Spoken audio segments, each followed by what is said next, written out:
Welcome into Forte Catholic. I'm Taylor Schroll, the host, and I'm joined today by one of my co-hosts, Jon Blevins. We are starting the show off today differently than we usually do. It's been a rough week for America with the death of George Floyd and the riots and all of the everybody having an opinion on it and all of this. It's been a hard week. It's been a hard week for the country. It's been a hard week for me, which is why we had to delay this week's episode. I wasn't ready to talk about it. I had to think about it. I had to pray about it. I had to process it. I actually processed a lot of it with Jon and with a lot of other people today. So our plan for today is we're going to talk about just kind of our response. And we know, look, I know I'm a white male. Jon's a white male. It's been a confusing time, but I couldn't say nothing. So we wanted to come on to today's show and just kind of share our thoughts for what it's worth. It's not going to be perfect. It's not going to be. It's not going to make everybody happy. We're trying. That's all we're trying to do is we're trying our best to share our hearts with you and to share our love with the community of the show, the community around the show. And really just more importantly, our local community. So the biggest thing that has stuck. Our plan for today is we're gonna throw. Jon and I did a Facebook Live for his parish where we talked about this, and we're gonna jump to that here in just a couple of minutes. In our second segment, Meg Hunter-Kilmer, she's a great Catholic speaker. We're going to be talking with her, and she's going to share about some of her favorite saints, and particularly today, saints of color. And then in our final segment, we are going to lighten it up a bit, and Jon and I will just kind of talk about a trip that he just took. But our goal at Forte Catholic is to bring people the joy of the gospel. And we joke all the time, the whole make Catholicism fun again. Like it's fun, it's funny, it's a joke, but like things aren't always happy. Like we're not happy right now. But joy is still a gift from God, and joy is finding joy in these times is a necessity. Like we just celebrated Pentecost this weekend, right? And like that has been the thing that I have been sitting with the most is this feast of Pentecost, where it reverses what happens at Babel. So if you look all the way back in the Old Testament, here's Babel. They're trying to build their own thing, and then got like their languages are all just separated, and they're speaking different languages. They can't understand each other, so they have to abandon hope and they have to abandon the project. And then what happens at Pentecost? They're all speaking one language and everyone understands. Like it literally. And what I loved about this weekend, and what never really stood out to me before, as we read this scripture, it lists off all the nations. And like usually when I'm reading through the scriptures, I just kind of skip that part. Yeah. But this weekend it meant a lot because it was nations of all races and colors and leading religions, and like it was just all these different people, and they all heard the message of the gospel in their own language. And like the only way that we're going to get through this, everybody's speaking so many different languages right now. There's so much vitriol and hate going both ways, and it's like the language of love, the language of God, the language of the Holy Spirit is going to be the only thing that gets us through this. So we're going to attempt to do that. We're going to go right now to Jon and I's conversation from the Facebook Live for his parish, and then we'll come back with some of our final thoughts before we move on. The other thing that has been really hitting the news in the last few days, but also multiple times over the last few years, and really over the last 100 years, is what happened to George Floyd.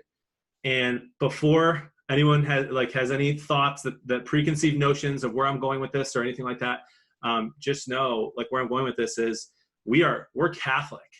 Like this is actually my favorite thing. I've been saying this for 10 years. I'm 32, so maybe 12 years now. I've been saying this for 12 years, that my favorite part about being Catholic, my absolute favorite part, besides having the surest and safest way to know how to get to heaven, is that you cannot put me in any box that the world has for me, because I'm Catholic. And so a lot of my values will align with one political party, and a lot of my values might align with another political party, or none of those parties and somewhere in the middle. But no matter what, I am Catholic first. And I think part of how we be Catholic in today's culture is to identify as Catholic, as sons and daughters of God, sons and daughters of the Father. Identify as that before we identify as anything else. Republican, Democrat, liberal, conservative, whatever you label yourself politically, we have to first and foremost understand that we're beloved sons and daughters of the Father, and that we are Catholic. And that's important, right? Because as Catholics, we're pro-life. And as people who are pro-life, that means that we support all life from the womb to the tomb. And I love that. Stealing that from the pro-life movement, by the way. That's not my quote. You don't have to pay them $10 to use that term. I might have to pay them $10 to use it. But right, we are Catholic from the womb to the tomb. And that means that we have a duty as Catholics to combat things like racism. And what happened to George Floyd is tragic.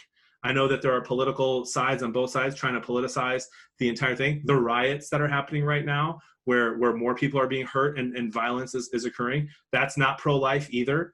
But the issue of racism and systemic racism that is happening to us as Catholics, do not be afraid to stand up for our brothers and sisters who are persecuted and who feel persecuted. And if you don't think it's real, right? If you're one of those people, like I've got friends who are kind of like, man, racism, like it's just overblown. It really isn't real. Like just check social media. Taylor and you and I were talking before the show, anyone, or before after the show, because I'm always doing the show with you, right, yeah. Before Theology on Tap, that like people, it's 50-50. Like you're going to get attacked by people online right now because it's so heated. When in reality, as Catholics, our response is quite simple. Our response is that when there's a broken part of the body and a part of the body that feels broken, that we are broken with it, and that we are not whole until our brothers and sisters feel like they are whole. And so what can we do? We can we have to not be afraid to talk about it. But it's tragic what's going on. And we're going to go through some steps of what the Catholic Church is telling us that we should do. This isn't like John's thoughts or Taylor's thoughts. We'll walk through what the Catholic Church says we can do. So great question, Matt.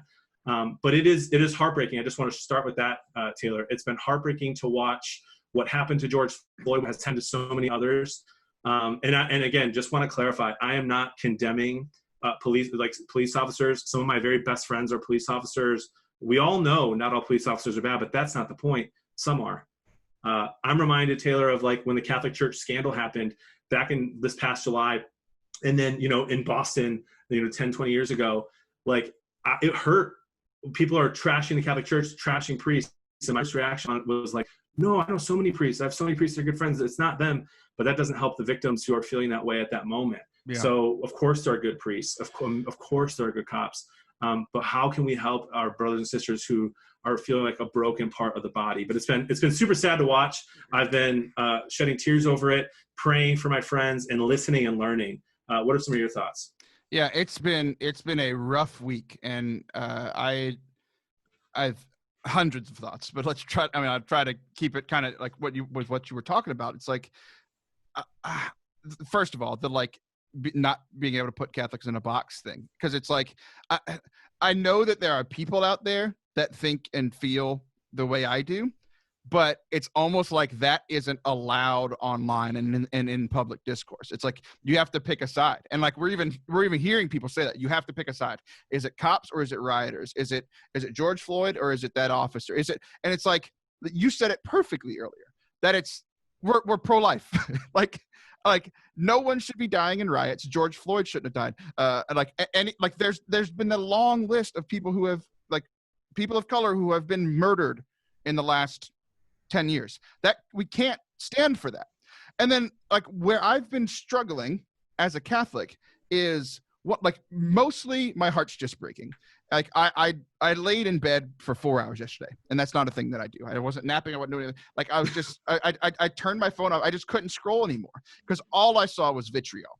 And it's just and I saw he was asking how we respond or how we combat racism. There's a long list of that, but I've been thinking about what is my response? How am I going to respond to this? And I never want to react out of a place of where I'm unsure or unsettled. I've been in a lot of pain and kind of emotional anguish over all this stuff. So I was thinking about it, praying about it, and just kind of being patient. And then I was about to say something, and then all yesterday, all I saw was white men like myself, like you, need to use our platform and our privilege to combat racism. And then 50% of the other side, all I saw was white men need to shut up. So I'm like, what? So like essentially what I've decided to do is take time away from social media and what everybody else is telling me to do. Sit down by myself in my room, pray about it, think through it. What is my actual response? And then responding that way. Because I don't want to be swayed by either side. I want to go with where my heart is and where God is calling me to. Yeah, for sure.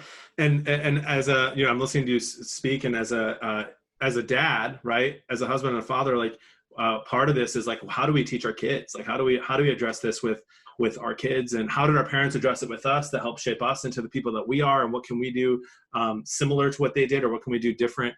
Yeah, it's been crazy to watch on social media, but I share my thoughts with you that it's just been heartbreaking, and it's tough to know exactly what to do. But I've reached out to a couple of my good friends who are Black and very Catholic, and they just said, what do I do? What can we do as Catholics? The church, by the way, has responses. The USCCB has a ton of letters right now about things that we can do. Different dioceses are coming up with different things that we can do as Catholics, because it's important, right? It's not a political issue. It's an issue that we can try to use politics to try to fix, but it's not just going to get fixed by politicians, right? There are 1.2 billion Catholics. Like, we have a huge voice, and there's racism happening all over the world, in the country. So the Catholic Church has something to say about what we should do. And we'll talk a little bit about what friends. So the first thing is this. The first thing is that we got to listen. We have to listen. And that's so hard for me because I'm so opinionated. I'm like, oh, I saw that. That's bad. I'm just going to go and I know best. I'm going to tweet about it. I'm going to Facebook it. But we have to listen to our brothers and sisters, listen to what the church is saying, and try to understand where our brothers and sisters are coming from. We have to educate ourselves. So I've done more of that in the last 5 years after a lot of these tragedies that happened 4, 5, 6 years ago made the news of what are the statistics? What really is happening? Why does it seem to be happening? And educate ourselves and try to get rid of our preconceived notions and try to see with fresh eyes is super important. And we need to pray, right? We need to pray for peace. Like I believe in a God of miracles. There's been people who I've been really inspired by lately who are talking about, like, we should be praying for miracles for God to help get rid of COVID. We should be praying for a miracle. Like, why is our prayer small? Like, protect me, protect my family. That's okay. But like, let's get a miracle happening. Let's wipe this thing out before school starts. Like, that we should be bold in our prayer. And we can be bold in our prayer in regards to racism as well. Like, Lord, like, change hearts. Like, God can change way more hearts than we can. And then he can use us and use our hearts to help change other hearts as well. And so praying for peace is huge. I want to pull up this article from the USCCB. Their thoughts are: pray together. Don't be afraid to say those prayers I was just mentioning. To reach out to people, to friends, and get their perspectives. Like, hey, what do you think about this entire thing? To reach out to Black men and women and say, hey, like, what is it that you think about this? How can I learn more from you? What is your experience? How can we reach out to the community? And bring what we've learned through reaching out and praying, and reflect on some of those hard questions. Like I've literally this past year, more than ever, reflected on, like, in what ways am I possibly part of the problem? And in what ways can I help teach my kids to not be part of the problem and to be part of the solution? And so to talk to my kids about race, and to talk to my kids about the history of race in our country, and to talk about the amazing progress that's been made, but also how much more there is to go. And to continue to learn together, and to not be afraid to, as Catholics, to stand up, right? Like, and that goes for everything pro-life. Like, I think the time is now for us as Catholics to stand up and say, listen, like, I am not going to be defined by some political party. I'm Catholic. This is what our church teaches. This is what God has given us. And this is how the body of Christ, and anything else that you can do. Yeah, and one of the things that you said, like praying big and praying for miracles. It's interesting because, like, I hear that, and I know that you're right. I know that you're right. It's hard for me to hear, just personally. It's always been hard for me, and I'm hoping more people are like you and not like me. But I know that there are people like me where it's like I hear about tragedies elsewhere, and it's really it's often, not in this case, but often very hard for me to feel about them, to pray about them, to do this. Like, we hear all the times about, like, disasters in China or disasters in India or disasters in Europe. And it's hard. It's just honestly hard for me to like feel for those and for those to be a part of like my prayer and my heart space and my head space, because there's so many things going on that I could be praying about and doing locally or in my own mission and those sorts of things. Right. But then something like this happens with the situation we find ourselves in now. And it's just everyone around me is hurting, even though like just people like my Black friends, my Hispanic friends, Dominican friends, they're all hurting around this. So now it is affecting me because it's affecting my friends. Does that make sense? Right. So like, yeah. And then, so I'm hearing that, and like, yes, I'm challenged by what you said. I should be praying more for the big thing and the big miracle. But I think the biggest thing that, like, I told you, I went and locked myself in my room and like, what is going to be my response? And it's this is how I usually respond to big things elsewhere, because they feel so big and so impossible. And so like, it's just like, I throw a prayer and there's this mountain and I just threw a pebble at it. And I just feel kind of helpless. Right. And I know prayer is more than that, but I'm just telling you how I feel. But then like the biggest thing that I was like, I need to talk with and listen to, like you were saying, my friends of color and their experience and their response on this. And that's what I've been doing. I've stopped scrolling and I go specifically to people's pages that I want to hear from. Right.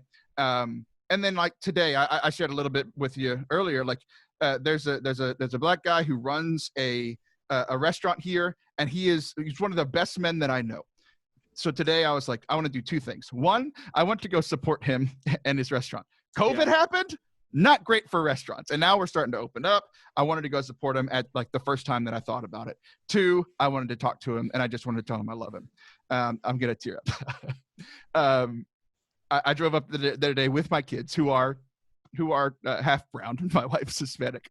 And I was so sad because I ordered my food and he wasn't there. And then I walk outside and there he is. And he and I talked for 30 minutes. And like this guy, he's the biggest story of resilience that I've ever met personally. He lived in New Orleans. His whole family lived there. When Katrina hit, they lost everything. All they had was their car. They drove to Houston. Houston was full of refugees. And they were like, you can go to College Station where I live, or you can go to Austin. He came to College Station. He started a restaurant in a gas station. It got so popular that he opened up the big restaurant. He's like, I've been in his restaurant. It's unreal stories. We're talking about his grandmother and praying for his grandmother because she's sick. His grandmother walks in, we pray with her, she dies a week later. Wow. So like, and then I go 2 weeks later, we pray again. Like my family knows this family. Like we've become kind of this family in this little community where I go and eat my Cajun food. And he and I stood outside today and talked about Black Lives Matter. We talked about George Floyd. We talked about the riots, and like he and I had a discussion and we agreed on almost everything.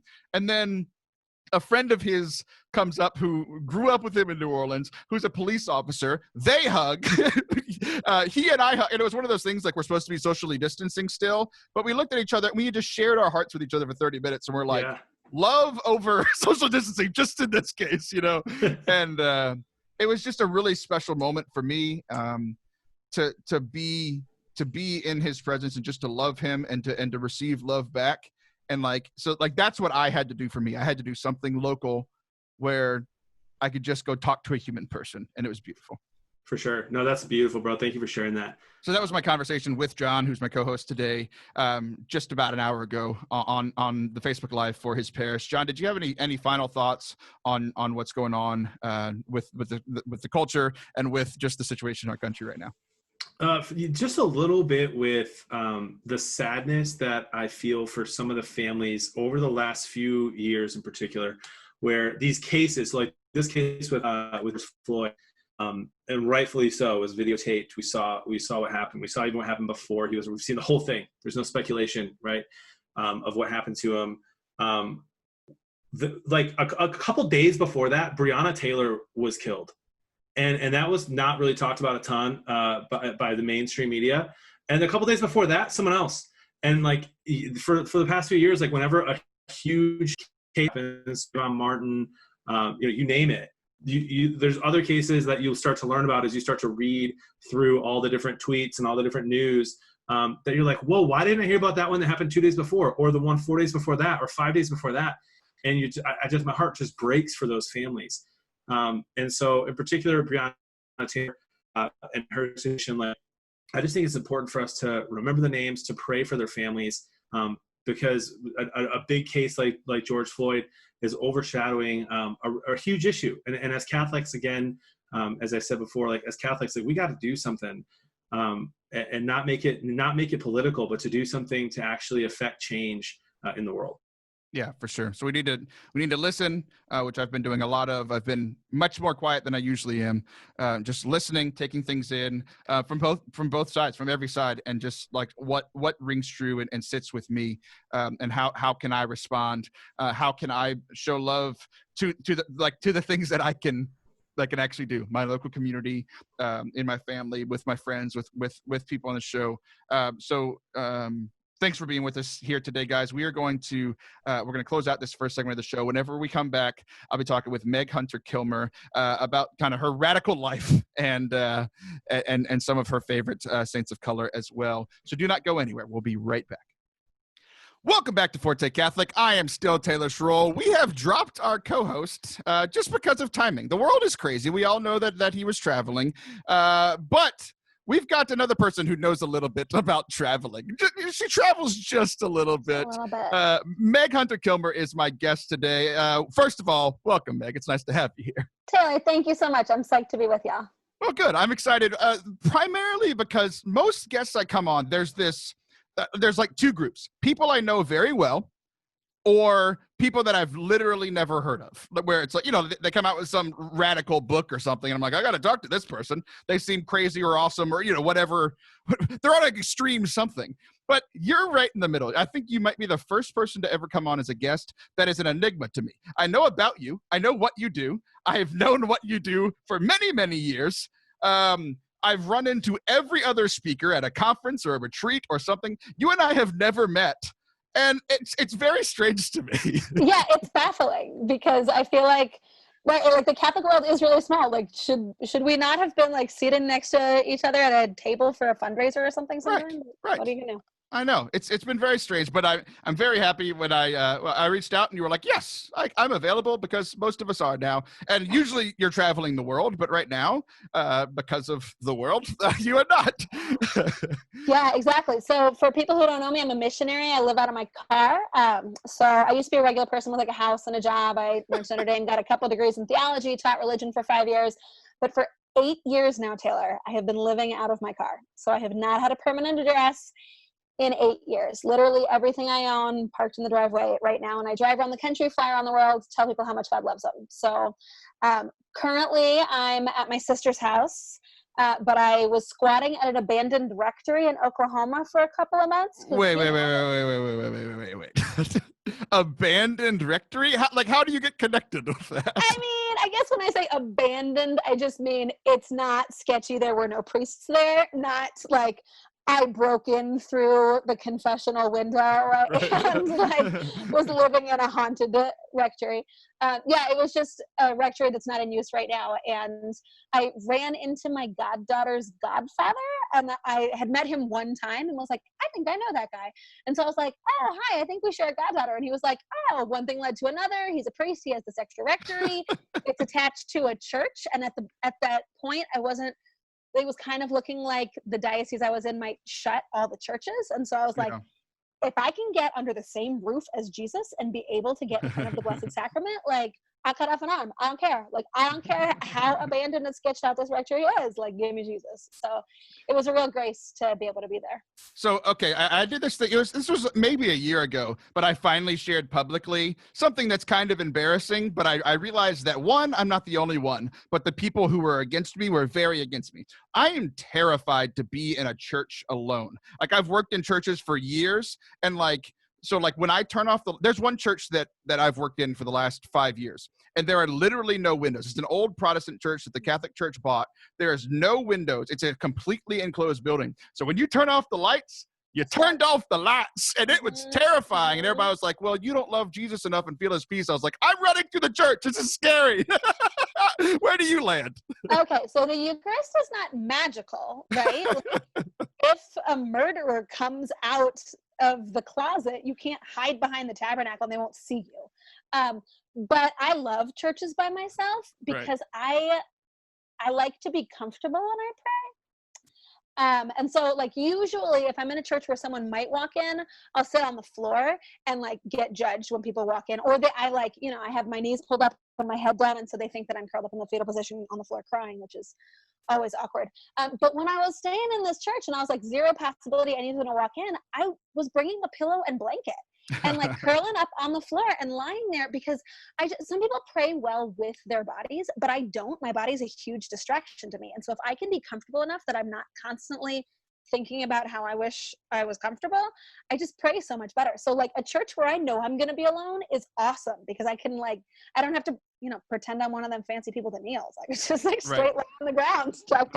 I'm with you, because everybody's because the biggest pushback that I've gotten, I'm very similar. The biggest pushback I've gotten is like, well, you need a little bit of sacrifice in your prayer. I said, look, I can sacrifice or I can pray. Both are good. And I do both. I try to do both. I don't do either well, but I try to do both. But I can't pray while sacrificing, Well, and I think that there's definitely space for that, right? There's maybe you want to say, I'll spend 10 minutes on my knees and then the next half hour comfortable. But I think that if you are living a life where sacrifice is something that's constant and where elements of your prayer are sacrificial, like for me, I don't really care for the rosary and I pray it anyway because I think that God has asked me to. And so that in its very nature is sort of sacrificial to me. But you just got to know yourself, right? For some people, that act of physical discomfort heightens the experience of prayer. And for some people, it draws away from it. And there's no right or wrong to that. It's okay to recognize that people pray differently. Yeah, for sure. Okay, so you said so many things, and we've got to hit all of them. One of them is you say you travel around, you live out of your car, and then you said you flew places, which is confusing. Like, how do you get back to your car? That's not important, though. That's just a question I have, and I want you to know that I have that question. But here's the thing: you've gone by the moniker "Hobo for Christ" for how long? 8 years. 8 years. Okay, we're going to talk about my ignorance now, and most people would be surprised. Well. I was going to say most people would be surprised that my ignorance only came out after 6 minutes of us talking, but some would argue it came out 2 minutes ago when I was talking about either being scared at church or not kneeling while praying, but whatever. So I had a misunderstanding of the word hobo. So I had to look it up today because I always thought hobo was just like homeless person. So I looked it up, and this was good. A hobo is a migrant worker or homeless vagrant. I would like to think that you're the first and not the second. I mean, the second is accurate. I don't have a home and I move from place to place. So what, vagrant though? See, vagrant has a negative connotation to me too, and I don't know why. Yes, but canonically, I actually am a vagrant. Canonically, the church calls you a vagrant? Yeah, there is a category in canon law for somebody who doesn't have a domicile. And most people never meet one of those. Ta-da! Here I am. So not only is it a negative term, it's a negative term that the church uses. Here's the thing. I wasn't the one who came up with the moniker Hobo for Christ. It wasn't my intention when I started. I didn't know that I was going to be living out of my car for 8 years. Right. Someone just started calling me that, and I was like, no, that makes sense, because where I'm from, you would never use the word hobo as a derogatory term to talk about a homeless person ever. Right. And that's we wouldn't eat that. That's why I had the negative connotation, because I was told never to call a homeless person a hobo. So I thought it was a bad name, and then you're going around with this bad name, and I was very confused. But I think where I'm from, it so much you would never do it that it never occurred to me that anybody does. Not some slurs where you're like, ooh, you shouldn't say that, but in my mind, it's the connotation is purely dude who jumped on a train in the 1930s with a kerchief on a stick, right? And I was like, oh, those people don't really exist anymore. I'm not appropriating somebody else's struggle that I don't have a right to, that's fine. And then I've gotten into some trouble because people are like, how dare you call yourself homeless? And I'm like, I mean, I know that it's by choice, but I really don't have a home. I really don't. Less. I am less a home. Yeah, and it's not the same thing, and I understand that for sure. But I don't know. It's tricky. I probably would do it differently if I had a do-over. In England, it's fun because in England, hobo doesn't really have a meaning. Maybe it means drunk. in a lot of times. I was going around telling everyone I was a drunk for Jesus, which is like if that's your story, Like the apostles at Pentecost. Right? Like, beautiful, let the Lord heal that. But like, I'm just not. And so I had someone who was like, really, what you mean is you're a tramp. You need to say you're a tramp for Jesus. And I was like, right, yeah. So I can't say I'm a tramp. Right. So my accent, that means something different. Yeah, exactly. So like as I was reading the descriptions, it said that was a hobo, unlike a tramp who works only when forced to. When I hear tramp, I think something completely differently that I would never call anyone. Like Lady and the Tramp. It's like, that was weird. You know, like I never felt right about that, but Disney said it, so I guess it's fine. Yeah, back in the day, it meant something different. Yeah, did it. No, I think it really did. And I think it was applied to women after that. But so I think it became was the man. It was very strange because it was a tramp is like a dude who just wanders around and tries to get you to give him stuff without wanting to work. Back in the day. Now Americans, anyway. Go on. Right. So then we have a bum who doesn't work at all. So you're not a bum because you work. I do. You're not a tramp in the correct term because you're not forced to, or a tramp in any of the terms, to be completely honest. But you are the hobo. You are a migrant worker. I feel so much better about this term for you after looking this up and talking with you. Well, it's great because every time people introduce me, they're like, she's a self-proclaimed hobo for Christ. And I'm like, nobody wants to own that. Like, nobody wants to say that in their own words, which is fair. Like, I get that. This lady we brought into the church, the hobo. Now she's going. I've had people who'll be like, "Oh, Bishop, I know this great homeless woman. We should invite her up there." And the bishop's like, "We should what now? Like, what are you talking about?" And I'm like, we had a homeless woman sneak into our school, and I had to escort her out. That's very different. Yeah, you gotta lead with like, "I know a missionary with a master's degree," not like, "I have this homeless friend who should live in our church." Okay, now now the people who aren't worried, now the bishop isn't worried, but every parent, because one thing that you shared is that you went to a lot of schools and got a lot of degrees. Well, if you go get your master's, kids, you can become a hobo after. I know. Well, and I have parents sometimes who are like, "You are not telling my child," and I'm like, "No, if your kid says I want to do what you do, I tell them finish grad school first and then we'll talk." Because by the time you have student loans and you spent that much time in school, like, you probably don't just want to couch surf for a decade, you know? Like, most people don't. And if you do, like, maybe that's the Holy Spirit. But I always tell people, if you're naturally a bum on the couch and you think being homeless and unemployed is a good idea, it's not. Get a job, right? But if I'm super type A, I'm like really achievement oriented.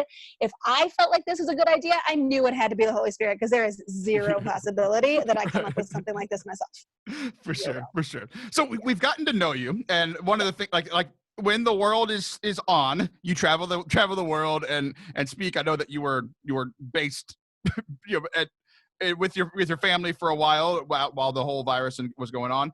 But usually you're traveling all over the country, all over the world, sharing the message of Jesus. And you can't do that as much anymore. So I wanted you to come on. So we've gotten to know you of who you are, but we want to see you in action. We want to see, like, so I know that you came and you had a couple of things that you wanted to share today about some particular saints. Yeah, so I'm a little bit obsessed with the saints. For those of you listening and not watching on YouTube, she's wearing a saint shirt right now. There's just a bunch of different saints. She taught me. I'm a bad Catholic. I only knew 50% of the saints on her shirt.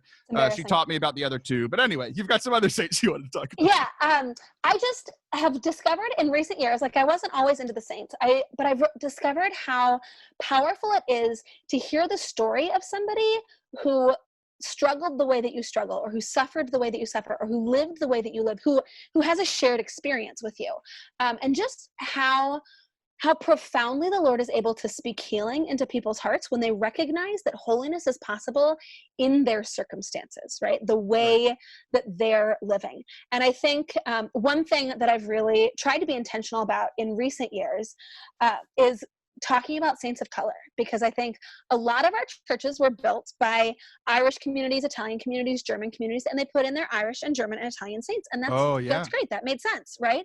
But the church is not primarily white, right? It wasn't at its inception. It isn't now. But most of the saints that we know, like, if you ask somebody, you get a group of Catholics together and you get them just to name saints.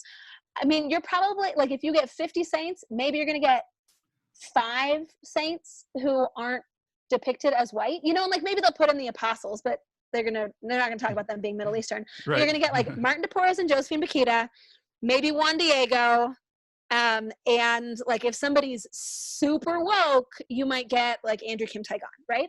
And it just occurred to me how many children are growing up not seeing people who look like them and who dress like them and who eat like them, people with their culture who are models of holiness. And how many little white children grow up thinking holiness is for white people.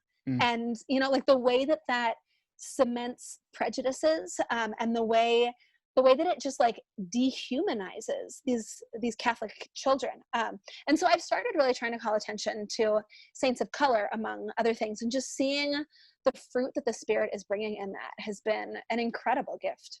That's tremendous. So share your 2 favorites with us. Okay, so my best friend is Blessed Peter Kibe, and he is Japanese, and he is amazing. So he was born in 1587 in Japan. So about 40 years after Francis Xavier preached the gospel in Japan, he's born to a Christian samurai family, and he wanted to become a Jesuit priest. And so he like goes to the Jesuits. He's like, can I enter? And they're like, we're not sure if you're committed enough. And he was like, oh, okay. Well, how about just volunteer with you guys for a while to sort of like prove that I really mean it. And they're like, okay. So he goes home, makes a vow that he will be ordained a Jesuit priest. And he volunteers with them for 8 years. They never let him in. They're kicked out of Japan. And he's like, oh, okay, I'll get my bag. And they're like, no, only the Western missionaries need to leave. And he was like, oh, is there someone else here who's going to ordain me? No? Cool. I'll get my bag. So he travels with them. He goes to Portuguese Macau in China near Hong Kong. And they're like, yeah, we don't ordain Japanese people. Which is probably super racist, but like maybe they were like, it's a complicated year because of, you know, the shogun's new edict, whatever. But he sails to Goa and he goes to seminary there. And they're like, yeah, we don't ordain actually any native clergy. The clerical state is just for Europeans. So he's like, fine, I'll go to Rome. Like if it was me, I would be like, forget you. Like, I don't need you people. I'll start my own church, right? Yeah, exactly. So he decides he's going to go to Rome. And I guess he's sick of boats because he walks 3,700 miles. Oh my goodness. Right. Which is just like so good for me because I love a good pity party. Like I love a good pity party. And Blessed Peter Kibe just standing there with his arms folded like, girl, stand up and keep going. I'm like, but I just walked up half a flight of steps to go to church. Don't I deserve a halo? And he's like, are you serious right now? So he walks to Jerusalem, first Japanese person ever to enter Jerusalem, goes to Rome, gets ordained there. It then takes him 8 years to get back to Japan because he can't get a boat. He's chased by pirates and he's shipwrecked and all of this stuff. But he finally makes it back. From the very beginning of when he tried to become a Jesuit priest till he finally arrived back in Japan, a Jesuit priest, 24 years. It's just crazy. It's just crazy. All the while knowing he was on his way to torture and certain death, and he never gave up. Like, amazing. So I feel really bad about myself, and I know that's what the stories of the saints are supposed to do. But like, also so encouraged, you know, because I feel like he's that coach you had who wasn't like, what is wrong with you? But who was like, I know you can do this. Like, I know you can do this, right? Like, that's the way that Kibe is for me, where I'm feeling sorry for myself. And he's like, girl, get up.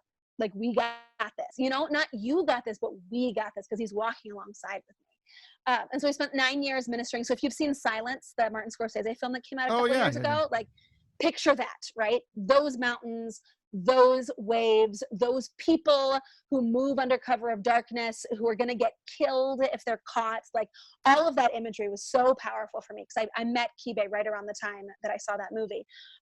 9 years he spends in that environment, and eventually he's betrayed and he's arrested and killed. But he's such an encouragement to me because of just that perseverance, you know? Yeah, for real. All right, you did that one in all of your time, so you got 1 minute to do the second one. I got 1 minute to do the second one. Okay, I'll just say, look up Cyprian and Daphros Rugamba.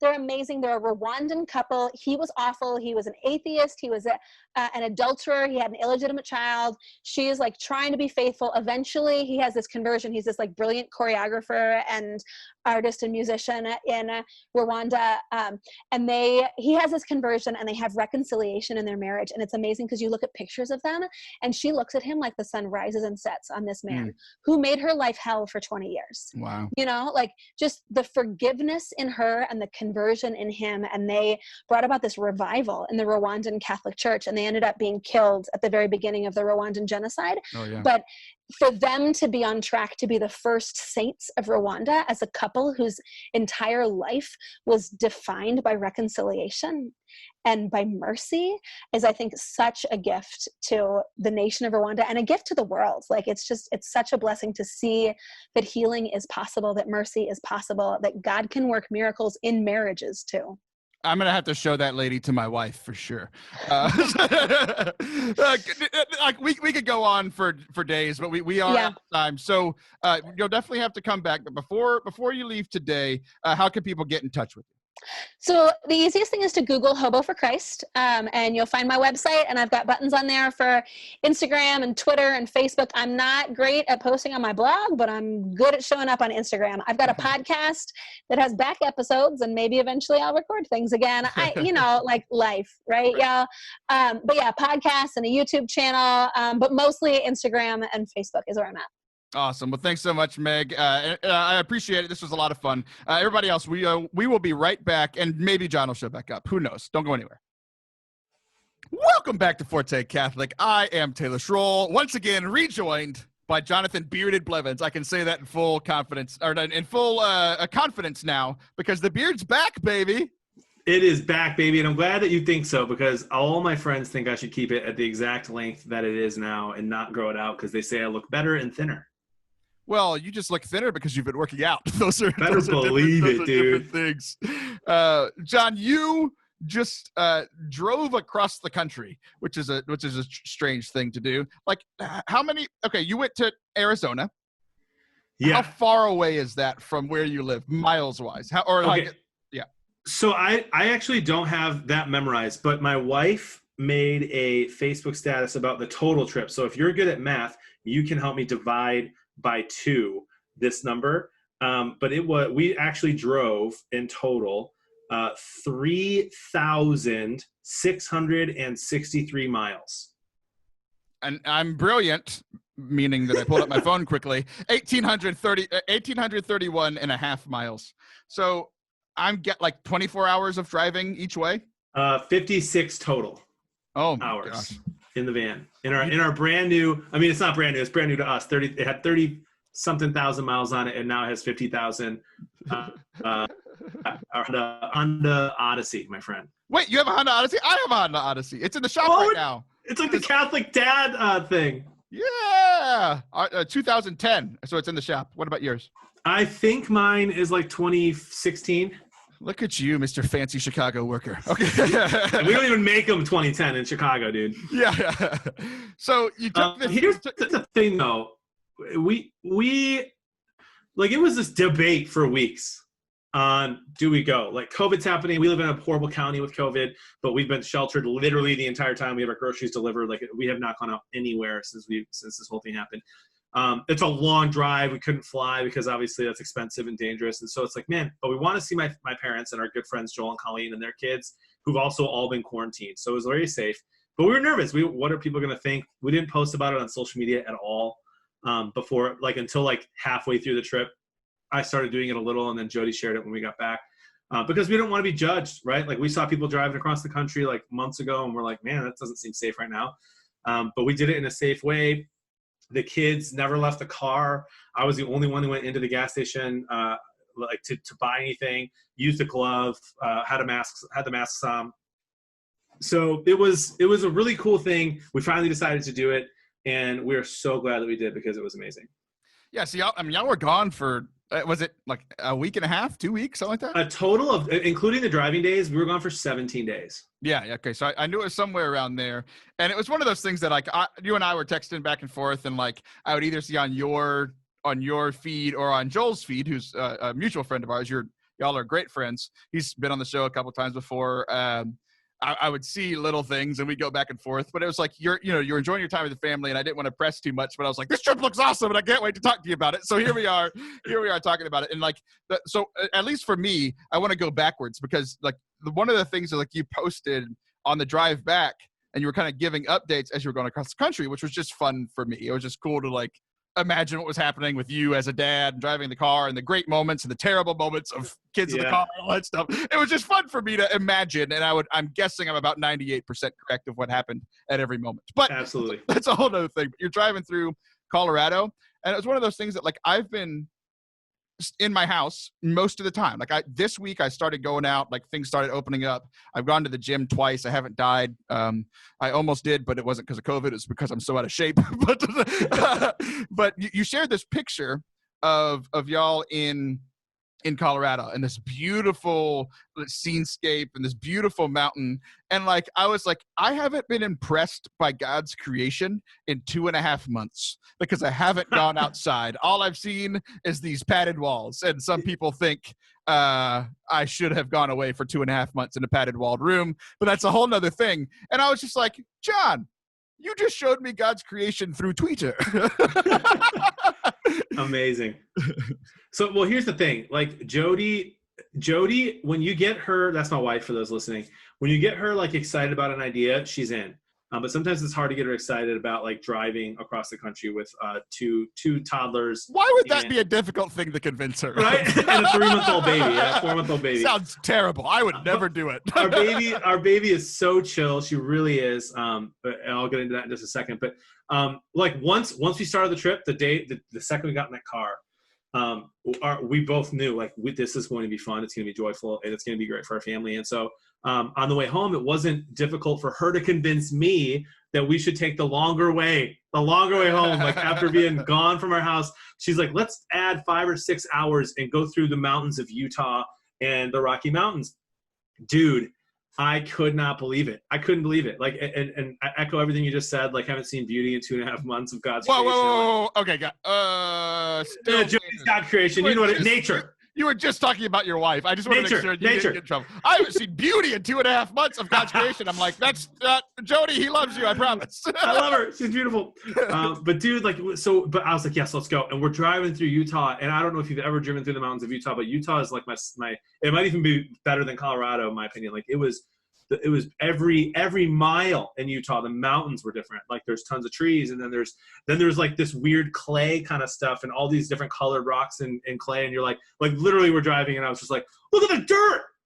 Look how beautiful that dirt is. Is that a pyramid of dirt? Like, look at that. It's a sand dune. And my kids are like, whoa, what's a sand dune, Daddy? Like, it was just so cool. And then, this one moment, though, is my favorite part of the whole trip. And then I'll talk about the Rockies. The favorite part of the whole drive home was we're driving through Utah, and there's this beautiful place. I'm going to forget the name of it right now. It looks like Recapture Reservoir, something reservoir. And there's all these mountains, and we hadn't seen water in a while. And all of a sudden, you see this little tiny trail off the highway. I'm going 75, 80 miles an hour. And you see these cars pull off onto this trail and start to go really slow. Too slow for it to be like 10 miles off the road. So like it's close. Whatever they're driving towards is pretty close to the highway right now. And I really did have this moment where I was like, I should just follow them. They all have boats on their cars. Like, I should just follow them and see what they're going to go to, because there's a bunch of them and it looks great. And we, like 30 feet later, when we didn't turn off, I looked over, and it was the most beautiful scene I've ever seen in my life of crystal clear water, people literally camping on like a giant rock, swimming in this water. I mean, it looked like water you could drink. It was insane. And we just stopped, and I was like, should we turn around? And we didn't, because it was almost lunchtime and whatever. But then when we got to the Rockies in Denver. Wait. Did you just say that your favorite moment was when you missed out on having a good moment? Because we did get to look at it. We got to look at it, and man, I'm lucky that I didn't get in an accident, because I couldn't take my eyes off of the water and the cliffs. And so we decided not to stop, though, but we kept going. And when we got through the Rockies and right outside of Denver, I mean, all these places that I've heard, like all these amazing like ski organizations that I've heard of in my life but never knew were in Colorado are apparently the names of these different in the I recognize that name. Is this really where this brewery is? Like, it was so cool. And we decided we had about 4 or 5 hours left to Wyoming. Maybe 3 hours left to Wyoming from the Rockies. And it was a long day, 15 hours of driving, or 16 that day. and the kids were a little bit crabby, but they were on their best. The kids were as perfect as kids could be. That whole trip, it was crazy. But I was like, Jody, we're stopping at like 5 different scenic spots. And we would just pull over, the kids would stay in the car and look outside, and we would just like look, and bro, yeah, it's just so beautiful. Like it's so cool to be in the mountains of Colorado and to drive and have it be 68 degrees, and literally 2 minutes later it's 45 degrees, and 2 minutes later it's 80 degrees, and you're just going up and down. And it's been a long time, if ever, since I've seen that kind of that beauty in nature. So glad we did it. It was super exhausting, but the drive was beautiful. That's awesome. So I like how we've spent most of our time talking about the drive and not the destination. So we've got just a few minutes left. So you took this whole journey with your family. It was beautiful, and it was all great. So what is the takeaway? You're gonna close us out for today. The biggest takeaway from this trip: you got to go out of your house, like it's just kind of this freedom, right? That we're starting to get in most places. What's the biggest takeaway you had from your time with your family, your time with Joel, your time with your extended family, all those things? I'm going to steal a line, and I don't know who I'm stealing it from, but it was a great reminder to keep the main thing the main thing. I forget who says that, what movie it's from or what motivational speaker, but keep the main thing the main thing. Like, my family is the main thing, right? My wife and my kids, and then my extended family as well. My mom had surgery. My dad's back is bad. And so what would I do if I'm keeping the main thing? I'm going to go see my family. I'm going to go drive and see my family. So we drove across the country to spend time with my mom and dad, to help take care of their dogs a little bit. Took their dog was kind of young on some walks in Arizona. We have friends like Joel and Colleen and their family that we love to death. We want our kids to love their kids, and they FaceTime a lot, but we thought it would be important for them to see their friends and just like be adventurous, right? Like I want to live like this with my family forever, especially with my wife and kids. Like, we are going to be an adventure family. We're just going to do things that seem scary, but we're going to do it together. And like, that drive was so intimidating just because who knew how crazy it was going to be in the car. But we just kept laughing. The kids would say hilarious things. My wife and I would just like make eyes in the mirror because she sat in the back with the baby. And so I would like look in the rearview mirror, and we would just have so many moments of like just looking at each other and loving each other for a brief second. And like, just so many little confirmations of this is what we were supposed to do. This is what we were supposed to do. So I think just like, don't be afraid to take adventures with the people that you love, and to keep the main thing the main thing. The main thing is Stephen Covey. Good job. Who? Stephen Covey, the How to Win Friends and Influence People guy. Oh yeah. Hey, I read that book. Well, that's where you got it. There you go. No, that's good. And I think with just kind of wrap up our entire show, it's like, with everything going on with COVID and George Floyd and all the things that we talked about today, what is the main thing? Jesus told us the main thing: love God, love your neighbor. So how can we do that? How can we all the stuff we've talked about today to work on ourselves personally, our own spiritual lives, and also love our neighbors, especially those the most marginalized. You and I were talking earlier about the story of the lost sheep. And like, we heard a lot of that from preachers this weekend. It's like Jesus left the 99 to go be with the one, and the one that was hurting, the one that was in danger. And like, that's what we need to be doing, is going out and loving the people on the margins. Pope Francis says that all the time. The church has said that for 2,000 years. The church is for the people on the margins. Jesus came to save sinners, all of us, me, you, everybody in the church. So guys, thanks for being with us today. And Jon, thank you for it's always great to have you on, but we worked hand in hand on this episode together. So thanks a lot, man. Absolutely, bro. Appreciate it. Always love it. All right, guys, I will be back next week. I love you guys. God loves you. Even if it doesn't feel like either are true. Both are true all the time. I'll be back next week. Say it!